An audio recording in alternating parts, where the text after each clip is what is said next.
저녁 먹은 후에 잔도 그와 같이 하여 이르시되 이 잔은 내 피로 세우는 새 언약이니 곧 너희를 위하여 붓는 것이라.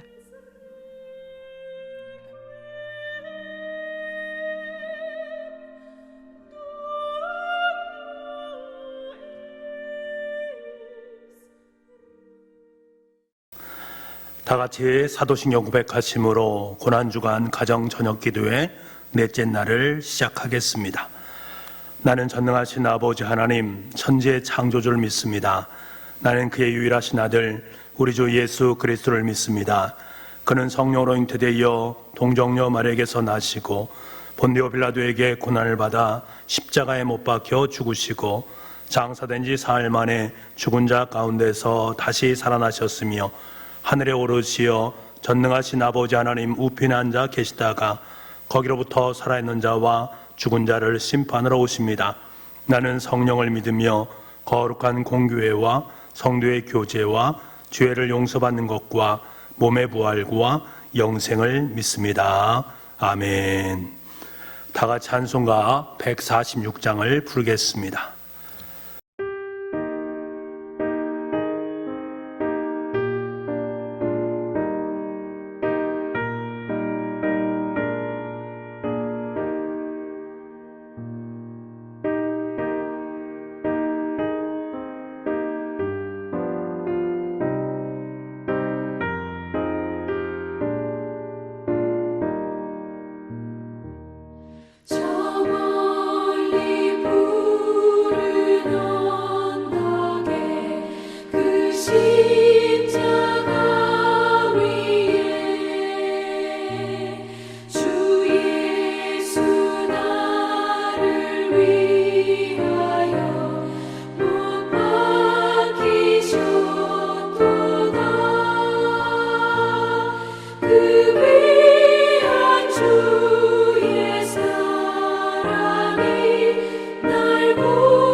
다 같이 고난주간 가정기도문으로 우리 함께 기도드리겠습니다. 우리 함께 기도하겠습니다.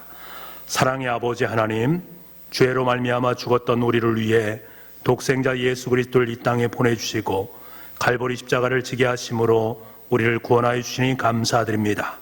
이 시간 주님께서 흘리신 보혈을 의지하여 갈보리 십자가 앞으로 나아가는 은혜의 시간이 되게 하여 주옵소서. 하나님의 마음을 깊이 묵상하며 겸손히 하나님을 만나게 하시어 온 성들의 심령이 더욱 정결하게 하여 주옵소서. 고난주간 가정특별 기도회 동안 헛된 욕심을 버리게 하시고 마음이 새롭게 되어 하늘의 소망을 바라보게 하여 주옵소서. 주님의 고난에 함께 참여할 수 있는 믿음을 주시고 우리의 십자가를 지고 예수님을 따르게 하여 주옵소서. 하나님의 크신 은혜를 먼저 입은 자로서 그 은혜를 알지 못하는 자들에게 나아가 전하고 나눌 수 있게 하여 주시옵소서. 그리하여 날마다 주의 백성들이 더해지는 은혜와 역사가 있게 하여 주시옵소서. 영혼의 양식으로 우리를 먹이실 목사님을 위해 갑절의 영감을 더하여 주시옵소서. 선포되는 말씀이 우리의 마음판에 새겨지게 하시고 오직 예수님의 십자가만을 자랑하게 하여 주시옵소서. 구원이요 소망이신 예수 그리스도의 이름으로 기도드립니다. 아멘. 오늘 우리에게 주시는 하나님 말씀은 마태복음 26장 9절에서 26절까지의 말씀입니다. 신약성경 45쪽에 있습니다. 제자들이 예수께서 시키신 대로 하여 유월절을 준비하였더라. 저물 때 예수께서 12 제자와 함께 앉으셨더니 그들이 먹을 때 이르시되 내가 진실로 너에게 이르노니 너희 중에 한 사람이 나를 팔리라 하시니 그들이 몹시 근심하여 각각 여짜오되 주여 나는 아니지요. 대답하여 이르시되 나와 함께 그릇에 손을 넣는 그가 나를 팔리라.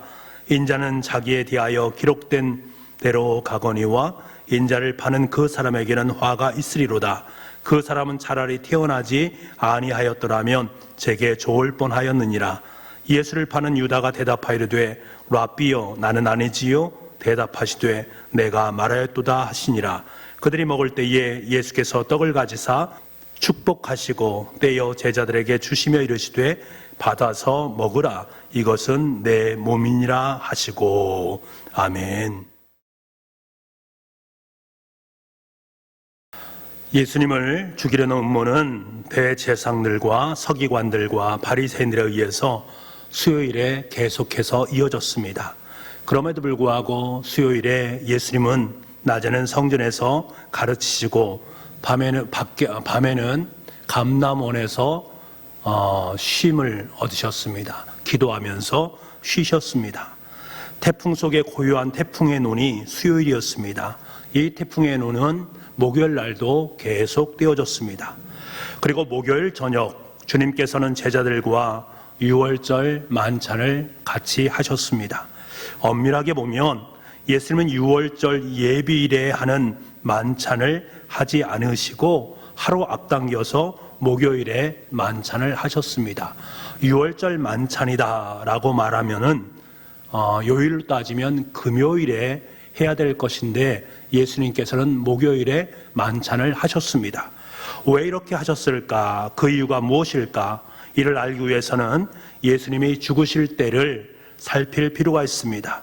보통 유월절 예비일에 오후 3시에는 유월절 양을 도살했고 그 양을 잡아서 피를 흘림으로 말미암아서 그것을 속죄하는 데 사용을 했단 말입니다. 그것이 금요일 날 오후 3시였습니다.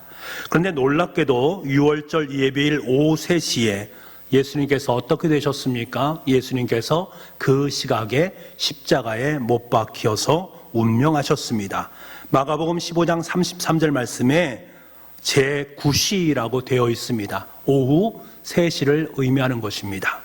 결국 예수님께서는 무엇을 말씀하기 위함입니까? 자신을 유월절 어린 양과 동일시하고 있음을 깨닫게 됩니다.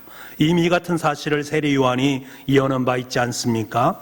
요한은 예수님을 가리켜서 세상 죄를 지고 가는 하나님의 어린 양이다 라고 표현을 하셨습니다. 예수님은 정확하게 이 땅 위에 있는 우리의 모든 죄를 지고 죽음을 당하시기 위해서 이 땅에 오셨습니다.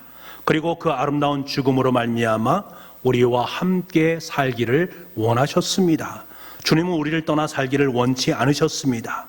이렇게 우리와 함께 살기를 원하시는 아름다운 모습이 제자들에게 주셨던 떡과 포도주 속에 고스란히 담겨져 있습니다. 예수님의 이 소원은 예수님이 태어나던 날부터 시작되었습니다. 예수님께서 태어나신 그곳의 지명이 무엇입니까? 베들레헴 아닙니까? 베들레헴이란 뜻은 어떤 뜻입니까? 떡집이라는 의미를 갖고 있습니다.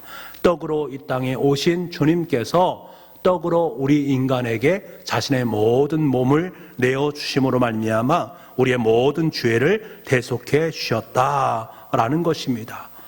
그렇다면 주님께서 우리의 떡이 되신 이유가 과연 무엇일까? 왜 그렇게 되셨을까? 이것을 어떻게 설명해야 할까? 주님께서 우리 안에 들어와서 우리와 함께 살기를 원하셨다라는 것을 말씀하기 위함입니다.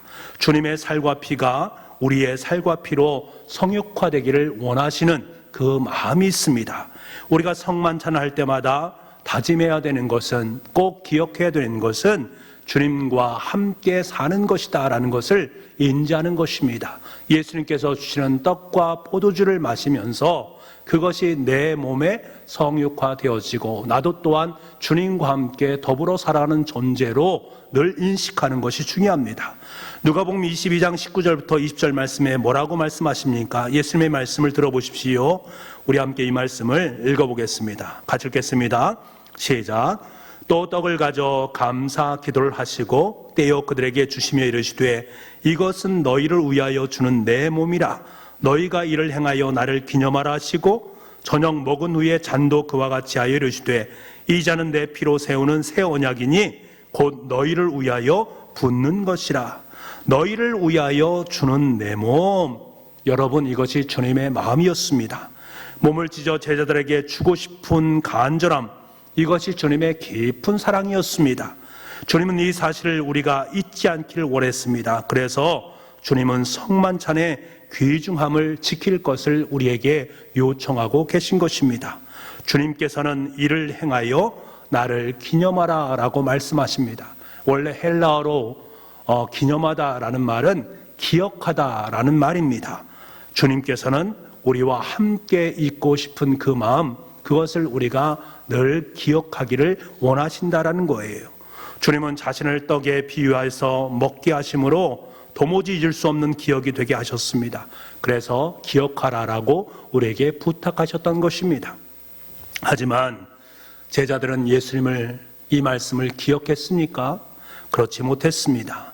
제자는 겟세마네 동산으로 나아갈 때 베드로가 뭐라고 예수님께 힘있게 외쳤습니까? 모두 주를 버릴지라도 나는 결단코 주님을 버리지 않겠습니다 라고 말했습니다. 제자들도 이 말에 이구동성으로 대답을 했습니다. 하지만 그들은 예수님을 위해서 한 시간도 깨어 있을 수 없는 존재들이었습니다. 주님께서는 분명히 기억하라라고 말씀해 주셨음에도 불구하고 그들은 한 시간도 깨어 있을 수 없는 존재였습니다. 마가복음 14장 37절 말씀에 이렇게 말씀하십니다. 돌아오사 제자들이 자는 것을 보시고 베드로에게 말씀하시되 시몬아 자느냐? 내가 한 시간도 깨어 있을 수 없더냐? 한 명도 깨어 있는 자가 없었습니다. 모두 다 졸고 있었습니다. 놀랍게도 6월절에 그 처연한 만찬이 있었음에도 불구하고 그 만찬은 그들에게 그렇게 큰 의미를 남기지 못했음을 알게 됩니다. 여러분, 우리는 보통 성금요일에는 성만찬을 합니다. 혹은 그때 안 하면 부활주일에 성만찬을 실시합니다. 코로나19 상황으로 말미암아 이번에는 그러한 성만찬을 할 수 없습니다만 우리 교회에서는 1년에 4번에 걸쳐서 성만찬을 합니다. 그때마다 우리는 기억해야 되는 것이 무엇입니까? 반드시 떡과 포도주를 받을 때에 제대로 받고 제대로 드실 수 있어야 됩니다. 우리가 제대로 먹어야 될 이유가 반드시 있습니다. 우리를 위한 지극한 그리스도 예수님의 사랑과 용서가 그 속에 담겨 있기 때문에 그렇습니다. 그래서 우리는 지극정성으로 성만찬을 대할 수 있는 마음이 우리 가운데 있어야 됩니다.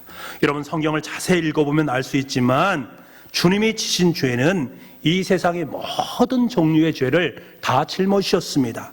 가룟 유다를 보면 알 수 있지 않습니까? 주님께서는 끝까지 유다를 포기하지 않으셨습니다.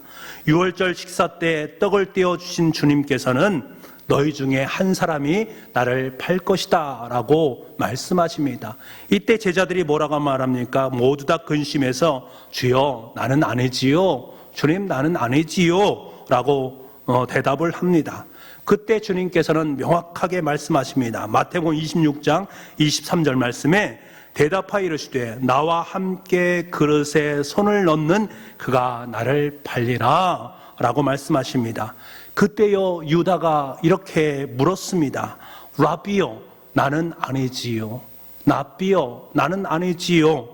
기가 막힌 물음 아닙니까? 인간의 죄성의 극치를 보여주는 것입니다. 예수님을 죽일 마음을, 예수님을 팔아넘길 마음을 가슴에 품고 있던 그가 나는 아니지요 라고 말하고 있는 그 파렴치한 인간의 모습을 우리는 볼 수 있단 말입니다. 그는 예수님을 팔자였습니다. 주님께서는 분명하게 뭐라고 말씀하십니까? 마태복음 26장 25절 말씀에 현대인의 성경을 읽어보면 이렇게 되어 있습니다. 그때 예수님을 팔아넘길 유다가 선생님 저입니까? 하고 묻자 예수님은 그렇다라고 대답하셨다. 가룟 유다였습니다. 그런데 그 후에도 만찬은 계속되어지고 여전히 유다는 거기에 있었습니다. 이어지는 말씀을 읽어보면 우리는 알 수 있습니다. 마태복음 26장 26절 말씀인데요. 그들이 먹을 때에 예수께서 떡을 가지사 축사하시고 떼어 제자들에게 주시며 이르시되 받아서 먹어라 이것은 내 몸이니라 하시고 제자들에게 이때 가룟 유다도 그 속에 포함되었습니다. 놀라운 것은요, 요한복음이 기록하고 있지만 유다도 예수님이 말씀하시고 건네신 그 떡을 받았단 말입니다. 그리고 그 떡을 가지고 나갔습니다. 그것으로 끝났습니다. 여러분 생각해 보십시오. 유다 손에 들린 떡은 무엇을 의미합니까? 유다에게 있어서는 배신의 정점의 모습 아니겠습니까? 하지만 예수님께서는 끝까지 포기하지 않으시는 다함이 없으신 주님의 사랑을 의미합니다. 주님께서는 자신을 철저하게 배신하고 자기를 팔아넘길 그 제자에게 자신의 몸을, 자신의 피를 내어주고 있다라는 그 사실을 우리는 깨닫게 되는 것입니다. 예수님께서는 그 떡을 나누어 주시면서 얼마나 마음이 아프셨을까. 요한복음 13장 26절과 30절 말씀에 보면 예수께서 조각을 적셔서 가롯 시몬의 아들 유다에게 주시니 유다가 그 조각을 받고 곧 나가니 밤이러라. 유다가 그 조각을 받고서 밖에 나가니까 그곳은 밤이었다라고 말씀을 하고 있습니다. 유다의 마음을 고스란히 대변해 주고 있습니다. 사랑하는 성도 여러분, 한 시간도 깨어있지 못했던 것을 우리는 회개할 수 있어야 됩니다. 우리 교회에서는 올 한 해 하루 1시간 기도하기 행진을 펼치고 있습니다. 여러분은 오늘 1시간을 깨어서 기도하셨습니까? 만약 하지 못하셨다면 지금 하시면 됩니다. 시계 타이머로 1시간을 맞추시고 정확하게 1시간을 기도하시길 바랍니다. 그리고 하루에 1시간 기도를 일상화할 수 있는 시도를 하시기 바랍니다. 1시간도 기도하지 못하는 제자들의 영성은 앞으로의 모든 상황을 예측하게 하였습니다. 주님은 그 모습을 뭐라고 말합니까? 마음에는 원이로되 육신이 약하도다라고 말씀으로 표현해 주셨습니다. 물론 주님은 앞으로도 우리의 연약함을 긍휼히 여기시고 우리를 위해서 기도해 주실 것입니다. 하지만 이제 그만 위로받기로 결정을 해야 되지 않겠습니까? 그냥 1시간을 지키시기 바랍니다. 아무리 먹고 살기가 바쁘고 힘들더라도 1시간 이상을 기도하시길 바랍니다. 그리고 주님의 죽음과 부활을 만나시기를 간절히 소망합니다. 1시간도 깨어있지 못한 존재가 주님의 부활을 맞이한다. 적합하지 않는 것 아니겠습니까? 주님은 괜찮다고 말씀하시지 몰라도 우리는 스스로에게 면죄부를 주어서는 안 됩니다. 오늘 주님께서는 우리에게 분명하게 말씀을 해주고 있습니다. 깨어서 주님께 기도하는 인생이 되기를 원하고 주님의 살과 피를 먹은 자로서 주님과 함께 살아가는 주님의 자녀가 되기를 원하고, 이것이 함께 아름답게 이루어졌을 때 골고다 언덕 위에서 십자가에 못 박혀 돌아가신 그 주님의 죽으심이 저와 여러분에게 의미가 있게 되어지고, 또한 그를 통해서 우리는 이 땅 속에서 주님과 함께 더불어서 아름다운 주님의 길을 넉넉히 걸어가게 될 줄 믿습니다. 저와 여러분의 삶이 바로 그러한 삶이 될 수 있기를 간절히 소망합니다. 오늘 우리 함께 기도하기를 원합니다. 우리 음악에 맞춰서 함께 기도하기를 원하는데, 여러분 이렇게 기도해 주시기 바랍니다. 주님께서는 괜찮다고, 마음에는 원이도 돼 육신이 약하다고 말씀하시지만, 그렇게 우리를 위로해 주시지만 한 시간도 기도하지 못하는 우리를 용서해 주시고 깨어서 기도할 수 있는 결단의 마음을 허락하여 주옵소서. 한 시간도 깨어서 기도할 수 없는 우리의 영성을 긍휼히 여겨 주시고 우리의 평생을 통해 하루에 한 시간씩 기도하는 아름다운 존재가 될 수 있도록 주님 인도하여 주옵소서. 그래서 주님의 죽으심과 부활에 기쁨으로 동참할 수 있는 우리가 될 수 있게 하여 주옵소서. 성만찬을 행할 때마다 주님의 죽으심을 온몸으로 기억하게 하시고 대대로 이것을 기념하여서 지킬 수 있게 하여 주옵소서. 그래서 주님과 함께 살아가는 아름다운 성도의 삶이 될 수 있도록 주님 역사하여 주옵소서. 우리 간절한 마음으로 함께 음악에 맞춰서 기도하기를 원합니다. 기도하겠습니다.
아버지 하나님, 성만찬을 통해서 우리에게 들려주시는 주님의 음성을 듣게 하시니 감사합니다.